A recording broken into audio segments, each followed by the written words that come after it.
Bukan menyamaratakan, tapi kebayang nggak lagi di anestesi, tapi pada saat tidak sadarkan diri justru diperkosa oleh dokter yang menganestesinya. Nama orangnya Priguna.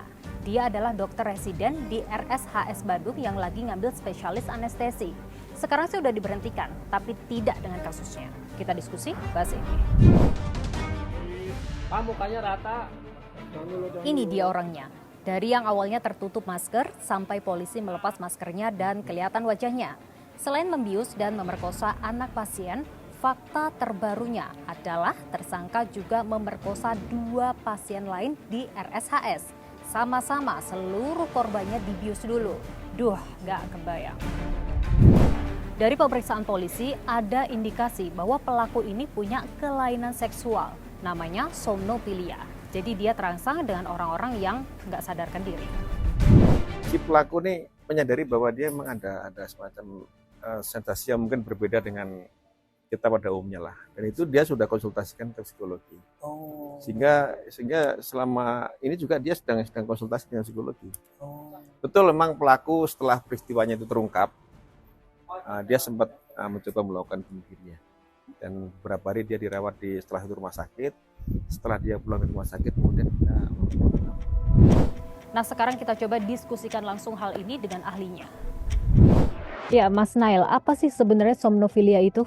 Ya, jadi somnofilia ini adalah salah satu bentuk atau tipe dari sexual fetishism, gitu ya. Jadi ini merupakan salah satu tipe dari katakanlah gangguan psikologis terkait dengan seksualitas, gitu ya, atau parafilia, di mana kemudian individu mengalami katakanlah terkait ketertarikan yang mendalam atau sexual arousal terhadap objek, dalam hal ini individu yang kemudian dalam keadaan yang bisa dikatakan pasif atau kemudian dalam kondisi misalnya dia tertidur, gitu ya, di mana pelaku di sini dalam hal ini bisa kemudian mengexercise power, control, dominasi. Nah, kalau somnofilia ini penyebabnya sebenarnya apa sih, Mas? Apakah mungkin ada trauma di masa lalu seperti itu? Ya. Memang riset mengenai hal ini sangat terbatas dibanding tipe sexual fetishism atau parafilia yang lainnya. Tetapi yang pasti kita melihat bahwa tidak ada satu single factor, ya. Jadi ini multi factor berkontribusi. Dari riset-riset di luar negeri memang ditemukan ada pengalaman atau riwayat terkait sebagai korban kekerasan, termasuk kekerasan seksual. Namun kemudian yang selama ini juga belum tertangani, katakanlah demikian. Namun juga kita tahu bahwa sebagai suatu gangguan pasti dia ada riwayatnya, gitu ya. Ada riwayatnya, lalu kemudian ada juga kondisi dari faktor masa lalu, tapi juga dipengaruhi oleh bagaimana konteks kehidupan sekarang juga, demikian. Sebagai antisipasi, apakah kita sebagai orang awam ini bisa melihat ciri-ciri orang yang mengidap somnofilia ini seperti apa gitu, Mas? Saya pikir ini sulit, karena artinya yang paling mengetahui mengenai ada suatu katakanlah gangguan atau tingkah laku yang menyimpang pada diri individu adalah yang utamanya dari individu itu sendiri.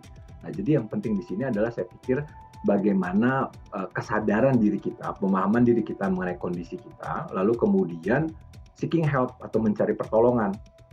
Nah, Mas, kalau saya baca dari komentar netizen gitu ya, banyak yang jadi berspekulasi gitu. Apakah jangan-jangan orang ini sengaja mengambil spesialis anestesi karena dia mengidap somnofilia ini. Jadi memanfaatkan ilmu anestesi ini untuk bisa memuaskan hasratnya begitu. Ya, tentu untuk menjawab secara definitif kita harus melakukan pemeriksaan psikologi forensik gitu ya, psikologi klinis forensik secara lebih komprehensif gitu ya terhadap yang bersangkutan, ya terhadap individu. Namun menurut saya tadi ya bagaimana ketika ini kan bicara tentang ada suatu arousal ya, ketertarikan yang kemudian tidak dapat dikendalikan, namun kemudian sebenarnya ketika saya pikir pada individu-individu tertentu kita bisa mengharapkan yang bersangkutan untuk bisa berefleksi dan kemudian mengenali diri dan mencari pertolongan. Mencari pertolongan. Nah, harusnya penanganannya seperti apa, Mas? Nah, ini memang penanganan seperti ini sama seperti kita membahas ketika membahas mengenai individu dengan pedofilia misalnya gitu ya. Tentu penanganannya ini bisa dikatakan cukup terintegrasi gitu ya. Dalam batas tertentu perlu ada istilahnya kontribusi dari intervensi farmakologi berbasis pengobatan medikal, tapi juga perlu didukung dengan psikoterapi. Ada beberapa psikoterapi juga yang memang berbasis bukti untuk membantu penanganan hal ini. Ditambah lagi ada intervensi yang sifatnya psikososial terhadap lingkungan, terhadap katakan konteks di mana individu ini berada juga. Baik, terima kasih Mas Nail atas informasinya. Ini psikolog forensik dari Universitas Indonesia. Terima kasih Mas. Terima kasih. Terlepas dari adanya indikasi bahwa pelaku ini memang mengidap kelainan seksual, tapi yang pasti hukum ini harus tetap berjalan. Mari kita putus mata rantai kekerasan seksual bersama-sama. Kalau menurut kalian gimana? Kita lanjut diskusi di kolom komentar ya.